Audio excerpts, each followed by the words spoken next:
Sports Kannada ವೀಕ್ಷಕರಿಗೆ ಸ್ವಾಗತ. ನಾನು ರೇಷ್ಮಾ ಶೆಟ್ಟಿ ಎಣ್ಣೆಹೊಳೆ. ಹೊಸ ದಾಖಲೆಯತ್ತ ದುಬೈ ರಾಹುಲ್ ದ್ರಾವಿಡ್ ಕಪ್. ಸಂಯುಕ್ತ ಅರಬ್ ರಾಷ್ಟ್ರದ ದುಬೈನಲ್ಲಿ ಉಡುಪಿ ಸೂರಾಲು ಮೂಲದ ರಾಹುಲ್ ದ್ರಾವಿಡ್ ಅವರ ಮಹಾನ್ ಅಭಿಮಾನಿ ಶ್ರೀ ವಿಠಲ್ ರಿಷಾನ್ ನಾಯಕ್ ಆಯೋಜಿಸುತ್ತಿರುವ mister Rahul Dravid cricket cup 4ನೇ ಸುತ್ತಿನ ಪಂದ್ಯಾಟಗಳು ವಿನೂತನ ದಾಖಲೆಗಳೊಂದಿಗೆ ನಿರೀಕ್ಷೆಗೂ ಮೀರಿ ಕ್ರಿಕೆಟ್ ಅಭಿಮಾನಿಗಳನ್ನು ಸೆಳೆಯುತ್ತಿದೆ. 4ನೇ ಸುತ್ತಿನ ಮೊದಲ ಪಂದ್ಯಾವಳಿಯಲ್ಲಿ ಗಲ್ಫ್ ಗೆಳೆಯರ ಕ್ರಿಕೆಟ್ ಕ್ಲಬ್ ತಂಡವು ಬಲಿಷ್ಠ ಟೆಕ್ನೋ ಟೈಟಾನ್ಸ್ ತಂಡದ ಮಾರಕ ಬೌಲಿಂಗ್ ದಾಳಿಗೆ ತತ್ತರಿಸಿ ಕೇವಲ 11.2 ಓವರ್ಗಳಲ್ಲಿ ತನ್ನೆಲ್ಲ ವಿಕೆಟ್ಗಳನ್ನು ಕಳೆದುಕೊಂಡು ಪಂದ್ಯಾಕೂಟದ ಈವರೆಗಿನ ಕನಿಷ್ಠ ಮೊತ್ತ 69ಕ್ಕೆ ಇನ್ನಿಂಗ್ಸ್ಗಳನ್ನು ಕೊನೆಗೊಳಿಸಿತು.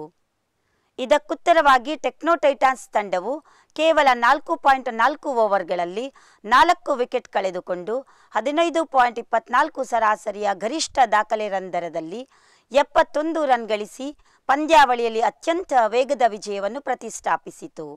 13 ಚೆಂಡುಗಳಲ್ಲಿ 5 ಗಗನಚುಂಬಿ ಸಿಕ್ಸರ್ಗಳನ್ನು ಸಿಡಿಸಿ 34 ರನ್ ಗಳಿಸಿ ಒಂದು ಅಮೂಲ್ಯ ವಿಕೆಟ್ ಪಡೆದ ಟೆಕ್ನೋ ಟೈಟಾನ್ಸ್ ತಂಡದ ಮಂಗಳೂರು ಕದ್ರಿಯ ವೈಭವ್ ಪಂದ್ಯಶ್ರೇಷ್ಠ ಪ್ರಶಸ್ತಿ ಪಡೆದರು. ಎರಡನೆಯ ಪಂದ್ಯದಲ್ಲಿ ಸ್ಪೈಕರ್ಸ್ 11 ತಂಡವು ಝನ್ನು ಅಲನ್ ವಿರುದ್ಧ 14.5 ಓವರ್ಗಳಲ್ಲಿ ಎಲ್ಲ ವಿಕೆಟ್ಗಳನ್ನು ಕಳೆದುಕೊಂಡು 200 ರನ್ಗಳ ಬೃಹತ್ ಮೊತ್ತವನ್ನು ಕಲೆ ಹಾಕಿತು.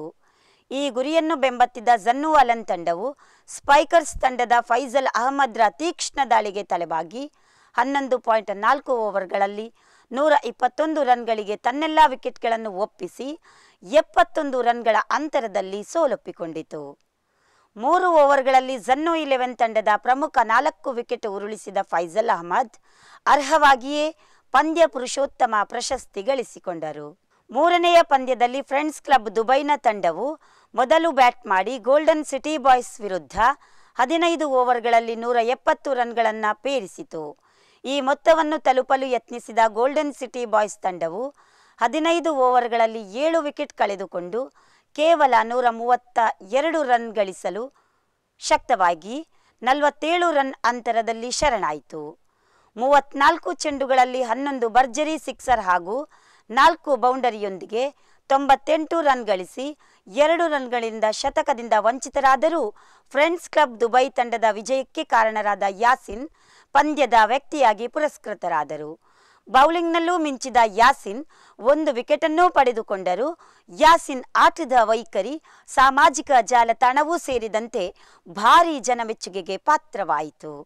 4ನೇ ಪಂದ್ಯದಲ್ಲಿ ಸಿಯಾಲ್ ಕೋಟ್ ರೈಸಿಂಗ್ ಸ್ಟಾರ್ ಕ್ರಿಕೆಟರ್ಸ್ ತಂಡವು ಮೊದಲು ಬ್ಯಾಟ್ ಮಾಡಿ ಲೆಜೆಂಡ್ಸ್ ಕಪ್ UAE ತಂಡದ ವಿರುದ್ಧ 9 ವಿಕೆಟ್ ಕಳೆದುಕೊಂಡು 153 ರನ್ ಗಳಿಸಿತು.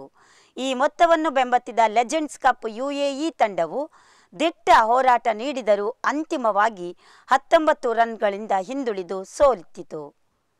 ಸಿಯಾಲ್ಕೋಟ್ ತಂಡದ ಸವ್ಯಸಾಚಿ ಎಂಜಾಕಿ 16 ಚೆಂಡುಗಳಲ್ಲಿ 2 ಆಕರ್ಷಕ ಸಿಕ್ಸರ್ 1 ಬೌಂಡರಿಯೊಂದಿಗೆ 26 ರನ್ ಗಳಿಸಿದ್ದು ಮಾತ್ರವಲ್ಲ, ಬೌಲಿಂಗ್ನಲ್ಲೂ ಮಿಂಚಿ 3 ಓವರ್ಗಳಲ್ಲಿ 2 ವಿಕೆಟ್ಗಳನ್ನು ಕಬಳಿಸಿ ಪಂದ್ಯಶ್ರೇಷ್ಠ ಪ್ರಶಸ್ತಿಗೆ ಆಯ್ಕೆಯಾದರು.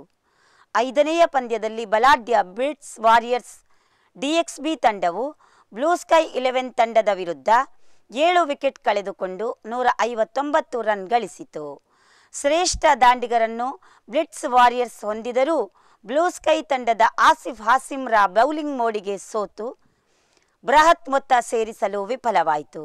ಈ ಗುರಿಯನ್ನು ಬೆಂಬತ್ತಿದ ಬ್ಲೂ ಸ್ಕೈ 11 ತಂಡವು 13 ಓವರ್ಗಳಲ್ಲಿ ಒಂದಿಷ್ಟೂ ಆತಂಕವಿಲ್ಲದೆ 160 ರನ್ಗಳನ್ನು ಸಲೀಸಾಗಿ ಗಳಿಸಿ ವಿಜಯ ಮಾಲೆಯನ್ನು ಧರಿಸಿತು. ಬ್ಲೂ ಸ್ಕೈ ತಂಡದ ಆಸಿಫ್ ಹಾಸಿಮ್ 3 ಓವರ್ಗಳಲ್ಲಿ ಕೇವಲ 18 ರನ್ ನೀಡಿ 3 ವಿಕೆಟ್ ಪಡೆಯುವುದರ ಮೂಲಕ ಪಂದ್ಯದ ಉತ್ಕೃಷ್ಟ ವ್ಯಕ್ತಿಯಾಗಿ ಅಭಿನಂದಿತರಾದರು. 6ನೇ ಪಂದ್ಯದಲ್ಲಿ ಫಾಲ್ಕನ್ಸ್ ಅಜ್ಮಾನ್ ತಂಡವು OGS ಮೆಡಿಕಲ್ಸ್ ತಂಡದ ವಿರುದ್ಧ 6 ವಿಕೆಟ್ ಕಳೆದುಕೊಂಡು 185 ರನ್ಗಳ ಉತ್ತಮ ಮೊತ್ತ ಗಳಿಸಿತು. ಈ ಮೊತ್ತವನ್ನು ಬೆನ್ನತ್ತಿದ OGS ಮೆಡಿಕಲ್ ತಂಡವು 7 ವಿಕೆಟ್ ಕಳೆದುಕೊಂಡು 141 ರನ್ ಗಳಿಸಿ 44 ರನ್ಗಳ ಅಂತರದಲ್ಲಿ ಪರಾಜಿತವಾಯಿತು. 38 ಚೆಂಡುಗಳಲ್ಲಿ 4 ಭರ್ಜರಿ ಸಿಕ್ಸರ್ ಹಾಗೂ 2 ಬೌಂಡರಿಯೊಂದಿಗೆ 58 ರನ್ ಸಿಡಿಸಿದ ಫಾಲ್ಕನ್ಸ್ ಅಜ್ಮನ್ ತಂಡದ SM ಪಂದ್ಯಶ್ರೇಷ್ಠ ಪ್ರಶಸ್ತಿ ಪಡೆದರು.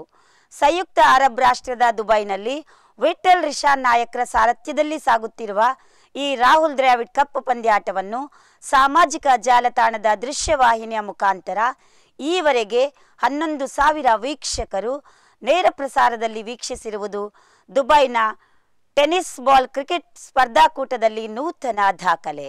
ಜೊತೆಗೆ ಈ ಪಂದ್ಯಾಟವು ಬೌಲಿಂಗ್ ಹಾಗೂ ಬ್ಯಾಟಿಂಗ್ನಲ್ಲಿ ಹೊಮ್ಮುತ್ತಿರುವ ಅನೇಕ ನೂತನ ದಾಖಲೆಗಳಿಗೆ ಸಾಕ್ಷಿಯಾಗುತ್ತಿದೆ. ಈ ನಡುವೆ ಭಾರತದ ಪ್ರಸಿದ್ಧ ಅಂತಾರಾಷ್ಟ್ರೀಯ ಕ್ರಿಕೆಟ್ ಆಟಗಾರ, ವೇಗದ ಬೌಲರ್ ಶ್ರೀಶಾಂತ್ ಅವರು ಈ ಪಂದ್ಯಾವಳಿಯ ಸಂಘಟಕ ವಿಠಲ್ ರಿಷಾನ್ ನಾಯಕ್ರನ್ನು ದುಬೈನಲ್ಲಿ ಭೇಟಿ ಮಾಡಿ ರಾಹುಲ್ ದ್ರಾವಿಡ್ ಕ್ರಿಕೆಟ್ ಕಪ್ ಆಯೋಜನೆಯ ಬಗ್ಗೆ ಮೆಚ್ಚುಗೆ ವ್ಯಕ್ತಪಡಿಸಿ ಕ್ರಿಕೆಟ್ ಕೂಟದ ಯಶಸ್ಸಿಗೆ ತುಂಬು ಹೃದಯದಿಂದ ಹಾರೈಸಿದ್ದಾರೆ. नमस्कार यार, मैं विक्टर के साथ हूँ और देखिए राहुल द्रविड़ के नाम पे टूर्नामेंट चल रहा है, इन्होंने बना रहा है. और राहुल भाई यार, lots of respect the wall, मगर इन्होंने बोला था क्रिकेटर राहुल भाई का टूर्नामेंट चल रहा है. All the best to the entire teams. May the best team win and God bless you guys. Thank you so much. ಇದಾಗಿತ್ತು ಈ ಹೊತ್ತಿನ ಸುದ್ದಿ. ನಿತ್ಯ ನಿರಂತರ ಸುದ್ದಿಗಾಗಿ ನೋಡ್ತಾ ಇರಿ ಸ್ಪೋರ್ಟ್ಸ್ ಕನ್ನಡ.